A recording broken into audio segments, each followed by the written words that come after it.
lugares, entonces vamos a aprovechar que posteriormente se quedan los ministros.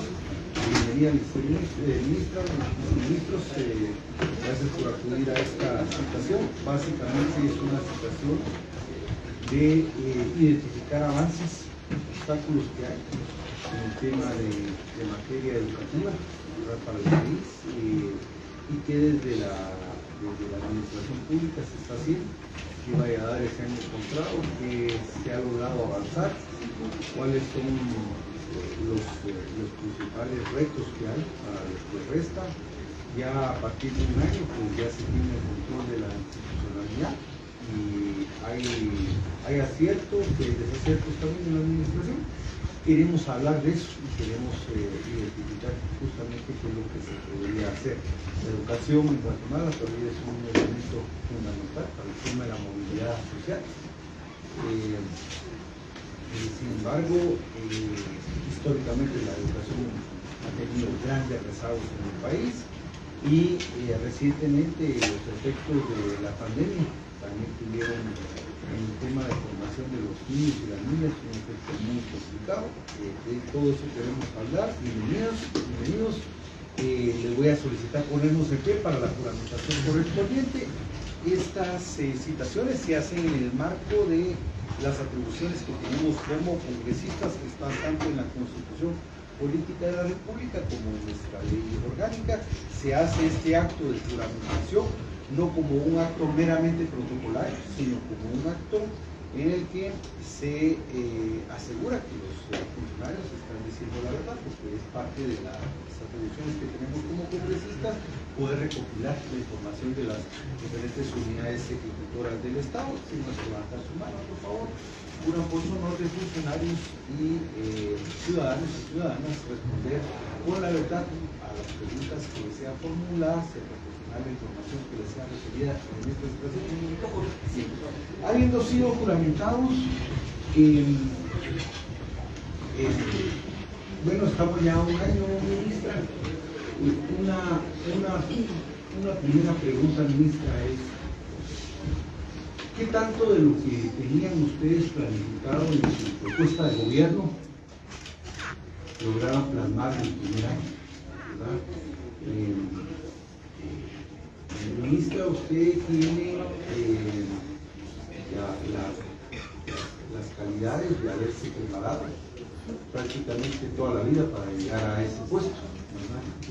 Uno así quisiera que fueran todos los ministros, ¿verdad? Es decir, que estuvieran especializados. Usted tiene esa calidad, pero como decimos, no es lo mismo verla venir que bailar con ella, ¿verdad? Entonces, ya en el ejercicio puramente de lo que ustedes tenían pensado, en su plan de gobierno, lo tengo acá, y lo que ustedes han logrado avanzar, ¿qué tanto han logrado plasmarlo ya en la política pública educativa? Bien, muchísimas gracias. Buenos días, la verdad es un gusto y un honor estar aquí, poder compartir con ustedes nuestras primeras impresiones y avances. Como Ministerio de Educación quisiera ordenarlo de esta forma. Nosotros nos planteamos para el primer año 3 grandes pilares: recuperación de la infraestructura, recuperación de la calidad y recuperación de la institucionalidad. Empezar a marcar la ruta en estas 3 grandes líneas. Como gran meta inicial teníamos empezar, insisto, el camino hacia la recuperación de la infraestructura escolar. Eso por varias razones, diputado. Primero, porque encontramos realmente una infraestructura en una situación lamentable. Y lamentable se queda corto. Escuelas en un abandono sistemático importante. El recuperar la infraestructura de las escuelas, diputado, implica varias cosas. Primero, garantiza tiempo de estudio, garantiza calidad, garantiza espacios seguros, garantiza alimentación en la escuela, garantiza muchos elementos que son fundamentales para entender el tema educativo o el concepto escuela de una mejor manera. Iniciamos con la gran meta de recuperar primero 500, luego 1000, luego hasta llegar al día de hoy a 11.529 centros educativos recuperados. ¿Qué quiere decir esto? El famoso tema de los remozamientos ha estado en los medios, ha estado puesto, pero es un tema importante por varias razones. Lo que nosotros podemos hacer como Ministerio de Educación, y eso lo hemos explicado en varias oportunidades, son remozamientos menores. Eso quiere decir la recuperación, porque está dentro de un rubro que se llama mantenimiento de edificios escolares. O sea, escuelas que no recibieron ningún tipo de mantenimiento, que estaban en situación prácticamente inhabitable. O sea, ahí no puedes garantizar tiempo de estudio, no puedes garantizar los 180 días por temas climáticos, escuelas sin techo, escuelas sin piso, escuelas sin ventanas, sin puertas y sobre todo escuelas sin baños. Escuelas en donde las cocinas estaban o eran chatarreras y estaban totalmente abandonadas. Recuperar estos 11.529 centros educativos implica varias cosas. Recuperar baños, recuperar techos para que garanticen, la verdad, seguridad para los estudiantes, recuperar las cocinas, que para nosotros es un tema fundamental. Hemos recuperado con estos 11.594 centros educativos muchísimas cocinas, porque una de las grandes metas de este Ministerio de Educación es recuperar el famoso tema de la alimentación escolar y devolverla a donde debe de estar, que es en la escuela. Tenemos ejemplos muy claros y yo siempre los digo porque son ejemplos que ponen sobre la mesa los temas y sobre la piel. Hay muchísimos docentes que mandan a los niños a la casa a las 10 de la mañana. No terminan o no culminan el día. ¿Por qué razón? Porque no hay baños. Entonces te dicen, ministra, tengo que mandar a los niños a su casa porque todos quieren ir al baño y no hay baño en la escuela.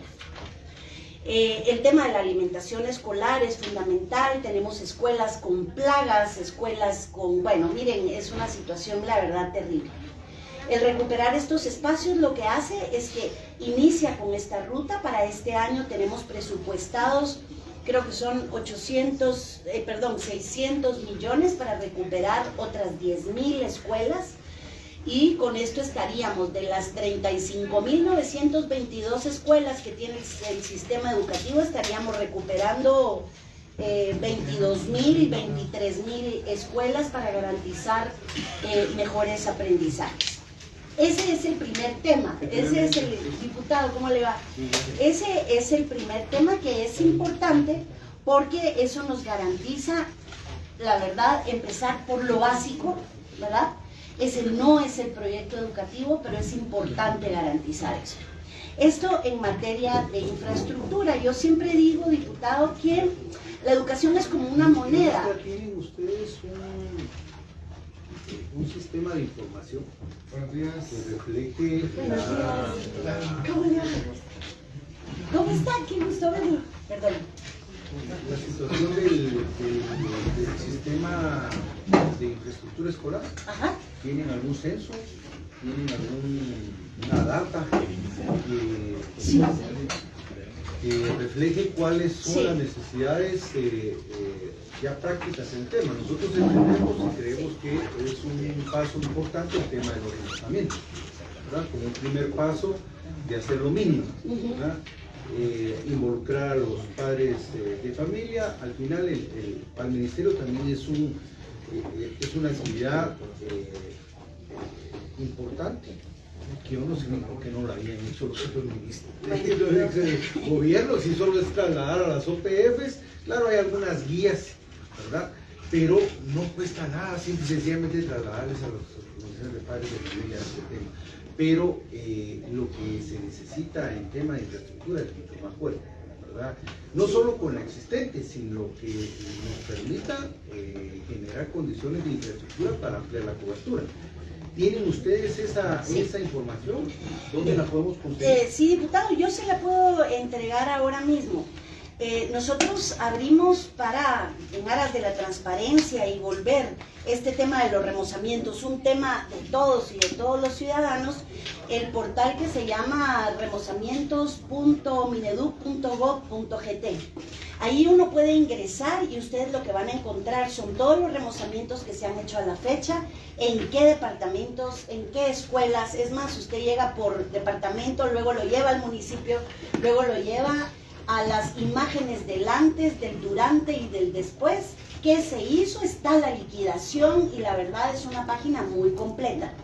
Nosotros tenemos 35.922 centros educativos, como les decía. De estos hay 5.386 sin agua. Hay 21.651 sin drenajes. Imagínense lo importante que es para una escuela. Hay 21.651 sin drenajes. 8.587 sin energía eléctrica. 28.842 sin cocinas. 32.023 sin acceso a internet. De estos también tenemos 12.876 que necesitan reparación los muros, 17.968 sin techo, 21.062 con los baños averiados. Sin piso 15.000, etcétera, sin baño. Esto es para usted, por favor, porque les puede servir. En función de esto, la vamos a evaluar. Sí. Es decir, todavía hasta el otro año, ¿verdad? Le vamos a evaluar porque, mire, defendemos, consideramos importante el tema de los remozamientos. Es más, el gobierno es de lo que se ha apalancado, porque no tiene mucho que enseñar. Y se lo digo con toda confianza, y si no estuvieran los remozamientos no hubiera enseñado mucho, ¿verdad? El Ministerio de Educación en tema de infraestructura tiene estos retos, ¿verdad? Para lo que ya está, ¿verdad? Pero para lo que se necesita, ¿verdad? Porque ¿cuántas escuelas se construyeron este año que pasó, ministro? Bueno, ahí quisiera... De educación sí, pública? ahí, Ustedes habían ofrecido 8 en el plan de gobierno. Ya empezamos, le cuento, con los diseños, estamos ya identificados los terrenos, tenemos una mesa instalada con la UCE, porque hay que recordar que todo lo que compete a construcción es responsabilidad de la UCE, del Ministerio de Comunicaciones. Es que para es esto, un tema, sí. Ministra, mire, el Ministerio de Educación siempre ha evadido la responsabilidad de tener su unidad ejecutora para el tema de edificios escolares. Siempre, no es nuevo. Eso tiene algunas implicaciones, ¿verdad? Pero hay temas que por responsabilidad le tocan al Ministerio. Por ejemplo, el tema de la transferencia económica en materia de educación debería ser el Ministerio, el interrector, no el Ministerio de Desarrollo Social, ¿verdad? Cuando nosotros estuvimos en gobierno era un programa, pero luego se hizo un ministerio y al ministerio se le metió este tema, pero porque a mí lo de la transferencia, lo que me interesa es el cumplimiento de la condicionalidad, no la transferencia per se, ¿verdad? Pero esas son cosas decisiones que... Pero una decisión importante es el tema de tener su propia unidad ejecutora de construcción de edificios escolares. Yamatei todavía fue más pícaro, ¿verdad? Creó un viceministerio en el que obligaron a todas las instituciones del Estado a que rechazaran su obligación de darle ellos el mantenimiento y la construcción de los edificios públicos, ¿verdad? Aquí estamos hablando no solo de materia de educación, estamos hablando de materia de salud, etcétera, etcétera. Crearon esa famosa UCE, que al final de cuentas es un cascarón más de corrupción, pero eso implica una situación muy complicada. Ustedes deberían de dar los pasos correspondientes para que el Ministerio se hiciera cargo de darle el mantenimiento y la construcción de sus edificios escolares.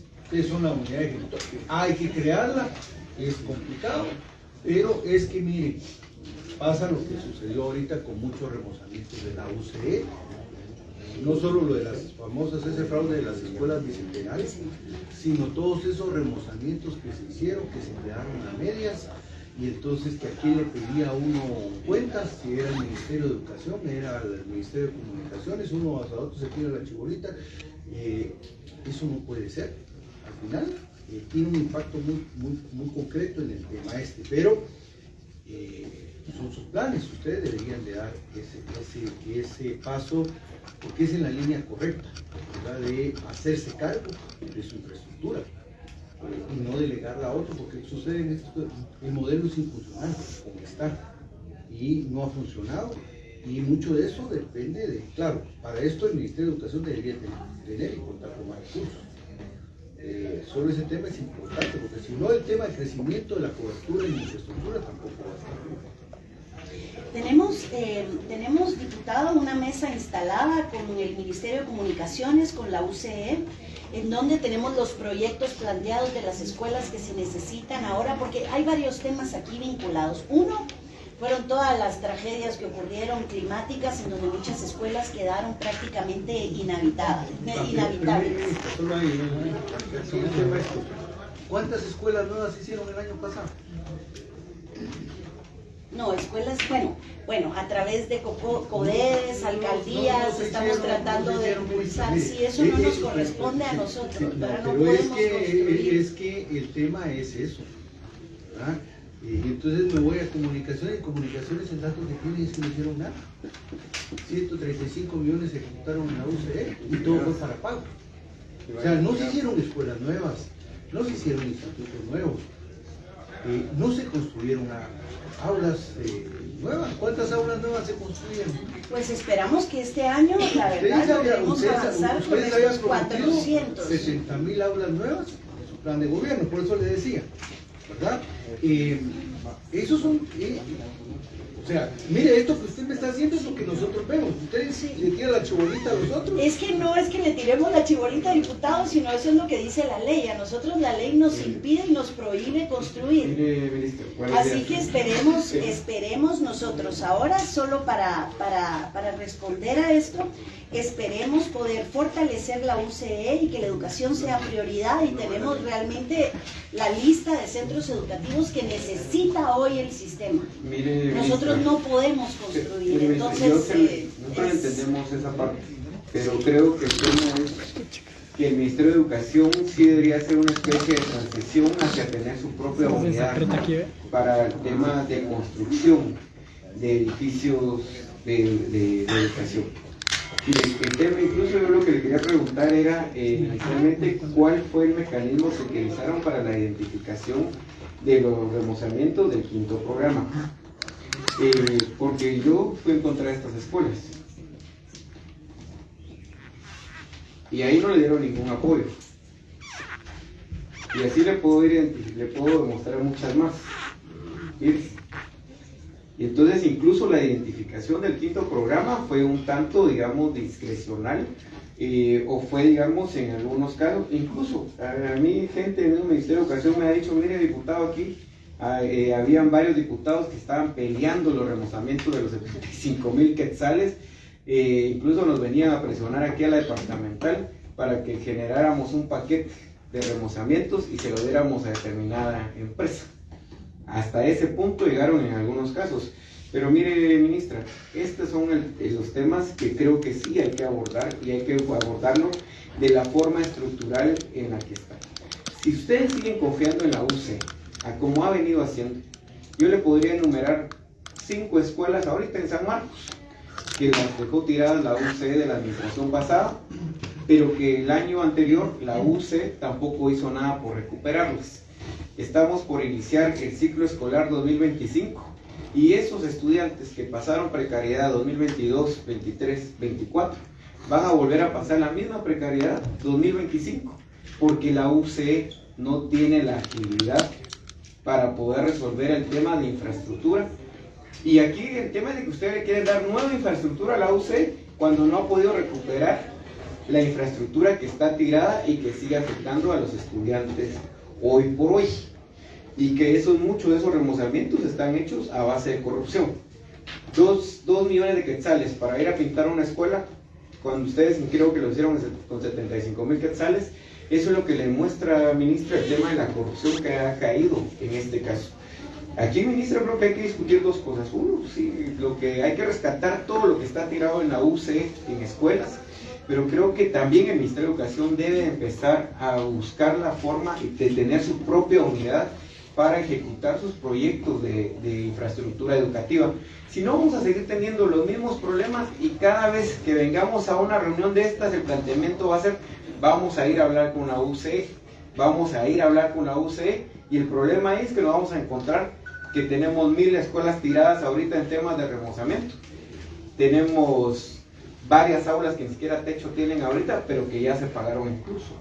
A esa parte creo, señora ministra, que sí hay que llegar, que es discutir qué hacemos ahorita para recuperar las que están a cargo de UCE, pero qué hacemos para tener nuestra propia unidad de edificios de educación, para no seguir dependiendo de eso y que eso se siga convirtiendo en un tema de un círculo vicioso en el que los más afectados terminan siendo los estudiantes o la comunidad educativa en general. Muchas gracias, diputado. Es más, yo la verdad le digo algo importante, me encantan esas fotos. Por una razón, porque ponen en evidencia que la mayoría de centros educativos están en esas condiciones. Y que nosotros empezamos y de los 36,000 tenemos hoy 11,500 recuperados, con sus techos, con sus pisos, con sus puertas, con sus baños, con su cocina. Pero eso quiere decir que así como usted enseña en estas imágenes, las prioridades son prácticamente en todas. Y créanme, el tema de los techos es uno de los más importantes, pero las puertas, los baños, etc. Entonces nosotros empezamos a recuperar las escuelas más rurales, más vulnerables, las que no han tenido, sí, pero no podemos, es que son muchas. Entonces yo lo que le quiero agradecer, Yo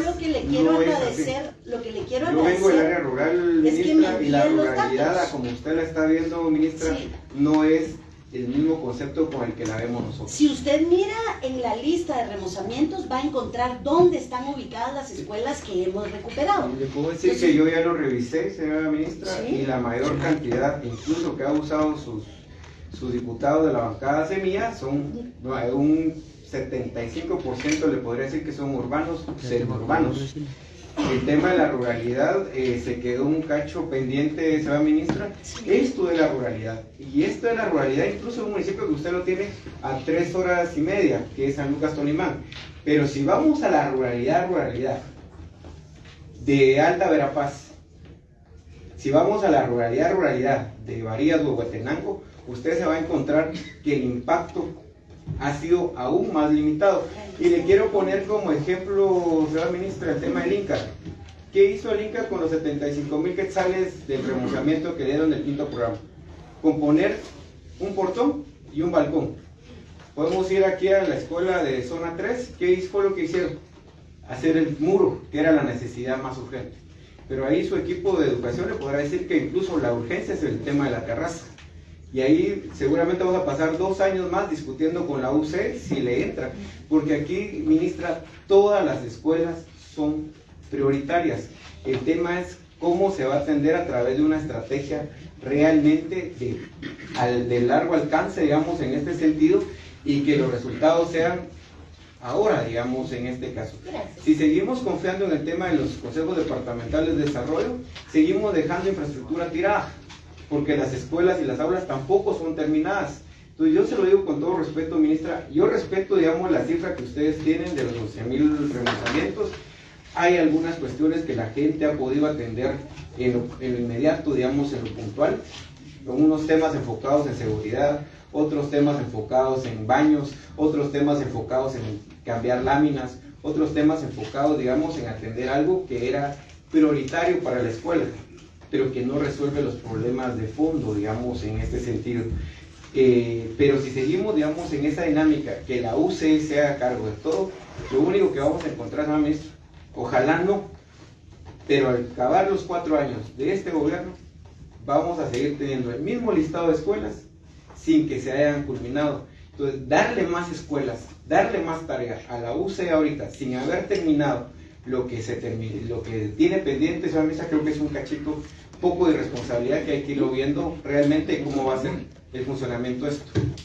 Muchas gracias. Sí, bueno, solo para que tengamos una idea, en Alta Verapaz se remozaron 1064, en Baja Verapaz 512, en Chimaltenango 317, en Chiquimula 284, en El Progreso 341, en Escuintla 291, en Quetzaltenango 457, en Quiché 882, o sea, tenemos toda la lista por municipio, y yo los invito a acceder al portal de remozamientos, porque ahí se van a dar cuenta dónde se han remozado estas escuelas, así que está ahí, pero para no... Yo no quiero entrar en el tema, sí. Yo quiero cerrar este tema, digamos, sin entrar en un tema de polémicas. Podríamos discutir incluso el concepto de remozamiento, y usted se va a dar cuenta que el tema del concepto de remozamiento con acción está de esta distancia, el concepto con el tema de la acción. Y como le digo, yo le respeto el tema de la cifra y las acciones que ustedes han hecho para una intervención que no hubo, digamos, durante todo el gobierno anterior, a pesar que tuvieron 2 años cerradas las escuelas y que no hicieron ninguna intervención. Y eso lo evidenciamos nosotros, y en el caso propio, ministra, los que me conocen saben que yo, más que ver el portal, yo voy directamente al territorio, y por eso tengo aquí registrado incluso qué escuelas, digamos, están hoy por hoy sin una intervención, ni siquiera del quinto programa. Pero sí, ministra, creo que un tema que debería quedar como tarea de acá es el tema de seguir discutiendo la propia unidad de edificios del Ministerio de Educación, para que de esa forma el ministerio tenga los recursos para poder intervenir directamente en sus edificios escolares.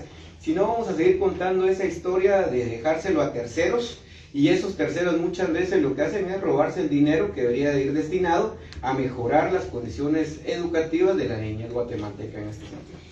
Bien, muchas gracias. Yo creo que es un tema que habría que discutir. Nosotros siempre estamos abiertos a eso, sin lugar a duda.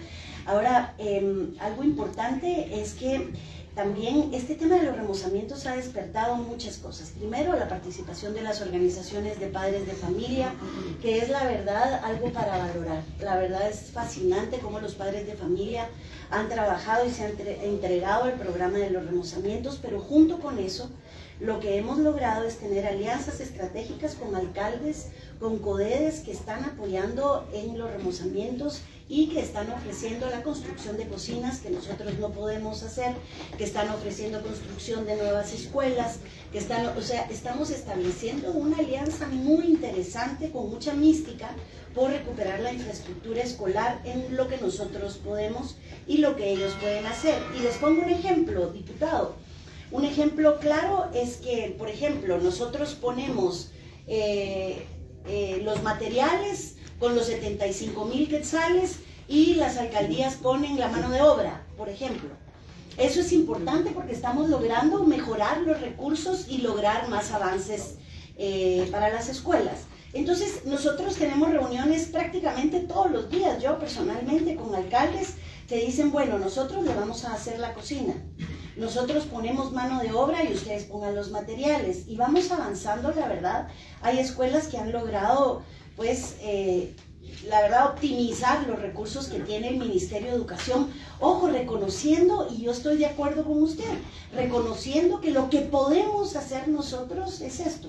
Nosotros no podemos levantar un muro, nosotros no podemos construir una cocina. Entonces estamos estableciendo estas alianzas estratégicas que la verdad han sido exitosas al día de hoy y espero continúen en esa línea para ser quienes pueden construir, que nos apoyen en esto. Pero yo quisiera volver a la pregunta del diputado. Ese es el primer punto, que es el tema de recuperar las condiciones mínimas de la infraestructura escolar, entendiendo que vamos por 11,000, sabiendo que nos faltan 25,000, que este año vamos a lograr, esperemos, otras 10,000, con más experiencia, con mejores alianzas estratégicas con alcaldes, con CODEDES, y que eso nos permita ir recuperando el sistema escolar, al menos lo mínimo, que permita una ventilación agradable para que los niños estén en espacios, sobre todo seguros, saludables, que la alimentación se pueda cocinar de manera apropiada, toda la manipulación de los alimentos se dé en espacios. Y menciono esto porque si algo hemos logrado, yo creo, y es muy importante mencionarlo, es garantizar más bienestar para los centros educativos. En esta línea, los programas de apoyo son prioritarios para nosotros. El tema de la alimentación escolar, hemos emprendido, la verdad, una lucha muy fuerte por recuperar la alimentación servida en la escuela. Lo que tenemos hoy, o lo que encontramos, era prácticamente 0% de alimentación servida en la escuela. Eso quiere decir que se entrega una bolsa de alimentos que se va a la casa y que no está cumpliendo de ninguna manera con las necesidades nutritivas de los estudiantes. Solo les pongo un ejemplo, la bolsa no tiene proteína o no tiene suficiente proteína y un niño necesita de proteína para alimentarse bien. Si nosotros logramos en conjunto, entre todos los que estamos acá, garantizar que la alimentación sea de vuelta a la escuela y que todos los niños, estudiantes, adolescentes coman en la escuela de forma balanceada, con su proteína, con su carbohidrato, una vez al día, estamos haciendo una obra fascinante por varias razones. Este país es un país modelo en alimentación escolar, o sea, tiene un modelo mundialmente reconocido. Tiene una ley que lo respalda, que es una fantástica ley, la verdad. Tiene los fondos asignados, eso quiere decir que la alimentación es gratuita. Yo he estado en otros países en donde le cobran a los niños muy poco, pero aquí la alimentación es gratuita. La alimentación tiene un respaldo nutricional que la acompaña con los famosos menús que están colgados en las escuelas. Es universal, no discrimina a nadie y tiene los fondos asignados. El año pasado nosotros invertimos como país 3.400 millones de quetzales en alimentación escolar. Y la mayoría de esto se fue a la casa. ¿Cómo recuperar ese programa? Las bondades de ese programa nosotros las conocemos, nosotros Sí, fuimos de los que yo lo sé, creamos esa ley y somos los que hemos estado procurando que la ley tenga los recursos correspondientes y acompañando el tema de los incrementos. De hecho, hay hasta una iniciativa ahorita para que se incrementen los recursos a esta ley. Lamentablemente, ya previo al tema de la pandemia, ya habían algunas deficiencias, nosotros hemos acompañado este programa. Algunas de las deficiencias que existían antes de la pandemia, básicamente era el tema de falta de cocinas y equipamiento de sedes de cocina en las escuelas. No todas las escuelas tienen cocinas. El personal de cocina, específicamente para eso, porque luego encontrábamos 2 o 3 fenómenos. Encontrábamos un tema de que los maestros se convirtieron en cocineras, las maestras se convirtieron en cocineras. Luego, pues, los padres de familia, las madres de familia, llegaban a los centros de educación a hacer la comida. Se perdía a veces tiempo de enseñanza porque había que hacer la comida. Tuvimos en algunos casos incluso temas de aprovechamiento de algunos claustros de maestros en cuanto al tema se hicieron negocios. Algunos maestros hicieron un negocio del tema de la alimentación, agarraron ellos el tema como un negocio también. Otros no se hicieron bolas, ¿verdad? Contrataban el servicio externo, solo lo llevaban y ya lo servían ahí. En algunos casos, en algún caso incluso en la zona 19, incluso el problema es que algunas maras se habían apropiado del programa, ¿verdad? Obligaban a la escuela que les entregara el estipendio del programa, es decir, y eso fue antes. Con el tema de la pandemia, el problema fue básicamente las características del 2020-2021, entendemos nosotros, que llevaron a tratar de buscar alguna alternativa. Y la alternativa básicamente fue hacer una bolsita, ¿verdad?, de 60 y pico quetzales y distribuírsela a cada familia, ¿verdad? Esto, al final de cuentas, desnaturalizó el impacto del programa, porque entonces no se garantizaba que el niño o la niña recibieran el alimento. Pasó a ser una canasta para la familia, ¿verdad? Básicamente.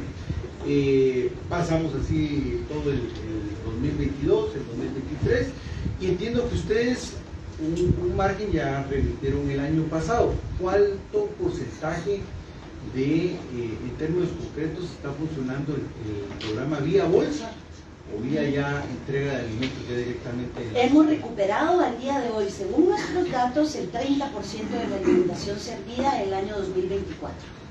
Esperamos, y una de nuestras metas para 2025, diputado, es llegar a un 50% de alimentación servida en la escuela. Les estaremos informando sobre los avances en esto, porque para nosotros es de verdad uno de los programas prioritarios que queremos devolverle a la niñez guatemalteca sin mucha retórica. Es algo importante, es algo justo, es fundamental, lo tenemos, es una joya que tenemos en la mano, y pedir todo el apoyo de ustedes para ir, la verdad, alcanzando este propósito.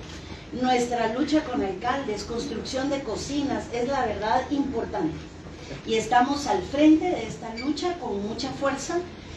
Y yo creo que en los casos en donde hemos recuperado cocinas que sí las había a través de los remozamientos y donde se han construido cocinas nuevas, la verdad hemos tenido éxito y podemos garantizar que la alimentación servida definitivamente es un valor fundamental. Yo les contaba que en África, por ejemplo, cuando va la comida, porque a veces la pasan de una escuela a otra, la gente para y le abre camino al busito que lleva la alimentación, porque es lo más sagrado que podemos tener.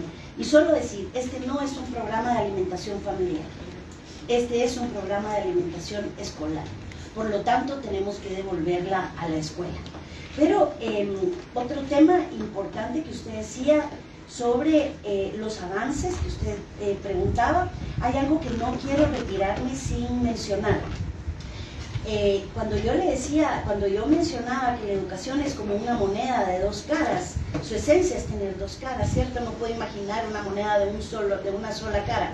Una cara es la infraestructura y las condiciones a través de los programas de apoyo, la atención y todo esto que pueda tener una escuela, pero el otro tema es el tema de la calidad educativa. En este sentido, lo que nosotros, así como se están recuperando los edificios escolares, emprendimos una estrategia fundamental en el 2024, que es la estrategia de nivelación de los aprendizajes.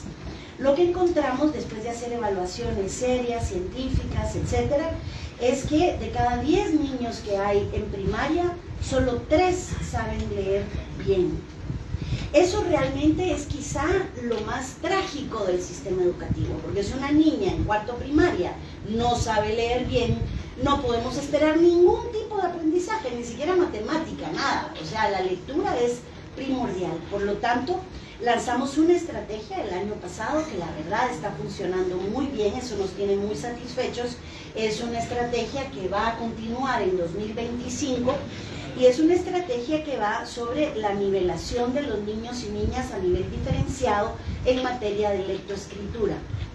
Tenemos que empezar por lo mínimo, y es recuperar a los niños para que al menos alcancen a leer 50 palabras por minuto. No es lo ideal, pero al menos con fluidez. Si un niño lee con fluidez 50 palabras por minuto y sabe escribir 3 oraciones con sentido, entonces podemos empezar a hablar de calidad educativa y de aprendizajes.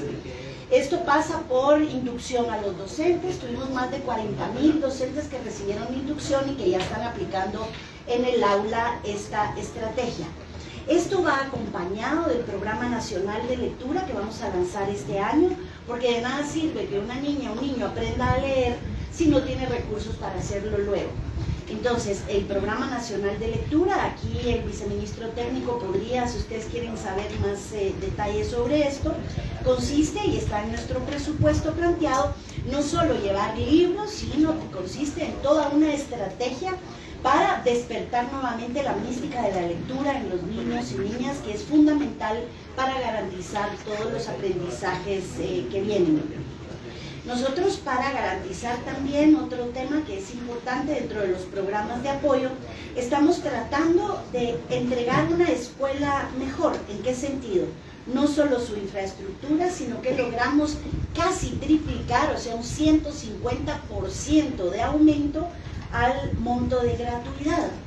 Eso es lo que hace, y ese es un gran logro que la verdad muchas veces no se ve, pero en la escuela sí se ve. El monto de gratuidad lo que garantiza es que en la escuela puedan existir los recursos necesarios o los fondos para cumplir con el papel higiénico, el jabón, el cloro y eso, etcétera, o papel para impresor cuando hay impresora o tinta, qué sé yo. Lo que esto hace con este 150% de incremento es que ya no hay pretexto para cobrarle a un padre de familia ni un solo centavo, porque generalmente se le cobran a los padres 20 quetzales, 30 para comprar papel higiénico, para comprar cloro. No hay pretexto, la educación es pública, gratuita para todos y todas en este caso.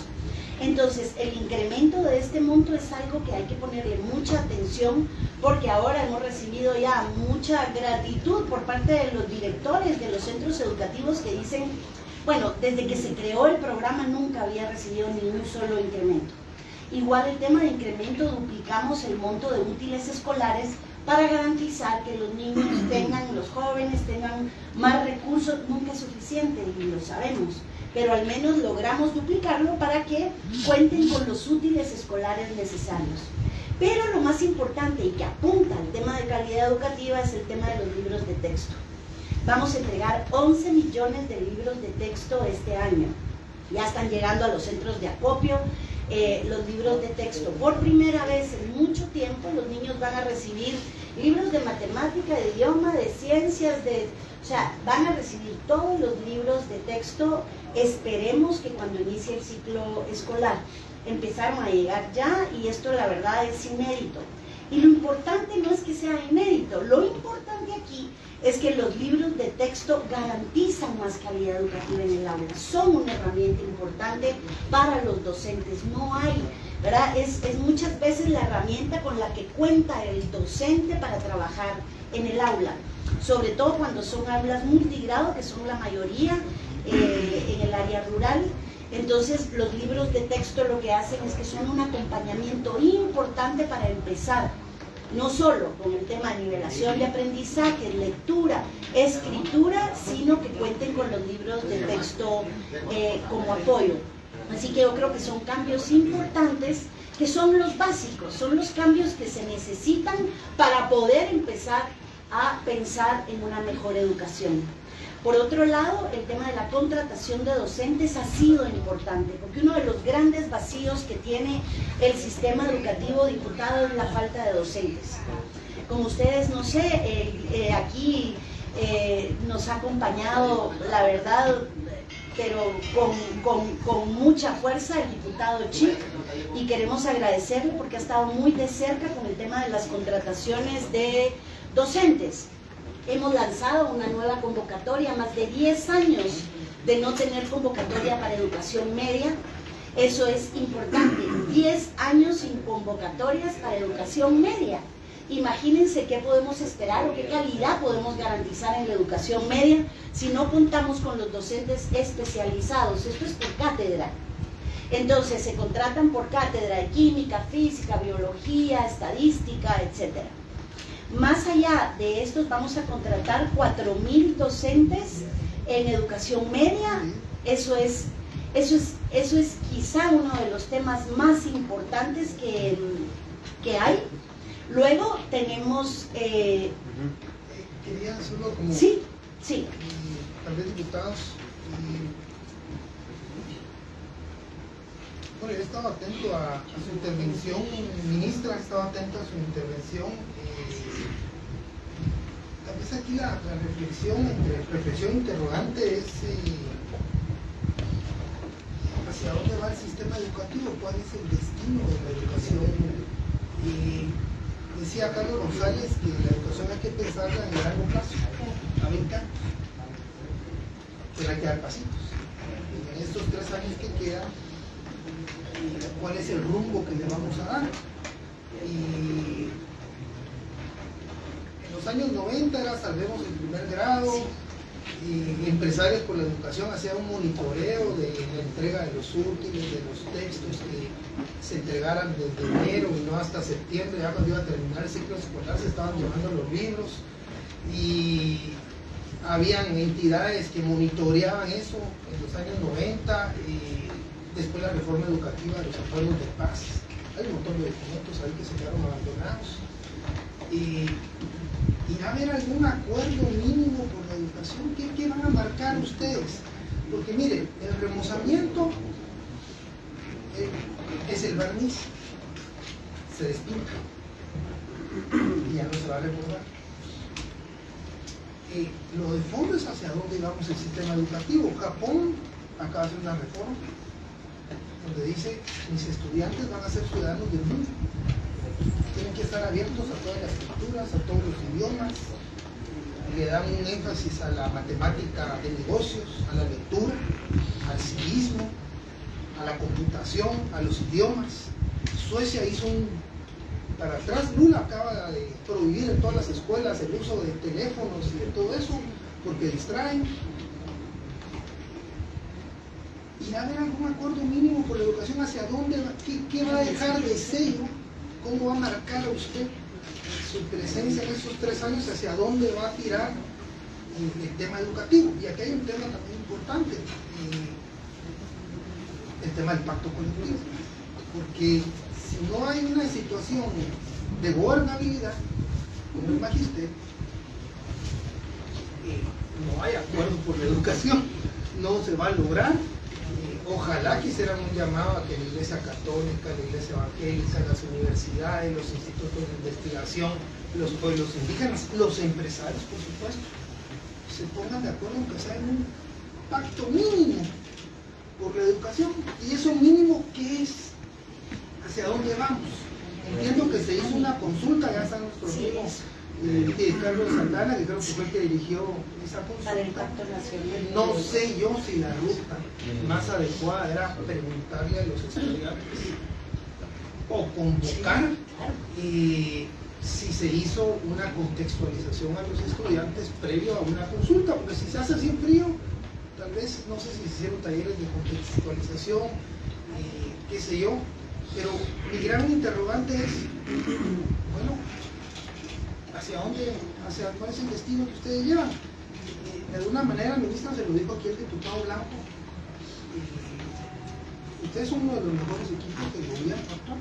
Porque no solo usted se ha preparado muchos años en este tema, sino muchos de los viceministros, asesores que la acompañan, pues son gente reconocida en el ámbito educativo. Pero la educación, los remozamientos, yo no me voy a perder ahí. Mire, es lo que más aplauso le da. Y es lo que en las redes sociales, tal vez Santiago Palomo está promoviendo, que denle a eso, ministra, haga otro TikTok, haga otro, porque es lo que más aplausos da. Pero eso no es la educación. Esto se despinta en 2 años y ya nadie va a recordar estos remozamientos. Pero la esencia, el contenido es, bueno, ¿va a haber algún pacto mínimo, alguna reforma mínima que nos diga para acá vamos? Esa sería mi cuestión. Entiendo que la ministra se tiene que ir. Mire, ministra, solo en un minuto. Le voy a entregar esto, si me lo puede firmar, relacionado con el Instituto Gómez Carreo. Véanlo y usted me indica con qué viceministro hay que darle seguimiento para esto, solo lo reciba. Y si usted se quiere... muchísimas gracias. Yo lamentablemente ahorita venía lo que más nos interesa, la verdad, porque por eso yo les decía que una parte de la moneda es la infraestructura, pero ojo, por eso lo mencionaba como una esencia. O sea, la educación no puede pensarse de una forma, solo de una cara. La infraestructura, ese es un tema que hay que resolver, porque es que hay que resolverlo, si no, no hablemos de escuela, así de fácil. Pero el tema de calidad educativa y el proyecto educativo es la otra parte de la moneda. Yo empecé contándoles sobre la recuperación de los niños en materia de lectura, con una estrategia importante, científica, que ojo, que estamos trabajando con Centroamérica, con otros países de América Latina, porque muchos países están en las mismas condiciones. Y vamos en parte a la cabeza en este proceso. Es lo que no se ve, ¿verdad? Yo siempre lo menciono, miren, la recuperación de los niños es fundamental para poder hablar del proyecto educativo que queremos. Viene la transformación tecnológica, pero yo creo que aquí el viceministro Francisco puede decirlo. Ahora, un tema con lo que decía mi estimado Carlos, es justamente mencionando países que solo sería interesante ver cuánto invierten en educación. Si seguimos invirtiendo el 2.9 del PIB en educación, ese salto significativo va a ser muy difícil darlo. O sea, seguimos siempre oscilando entre un 3, un 2.9, un 2.8.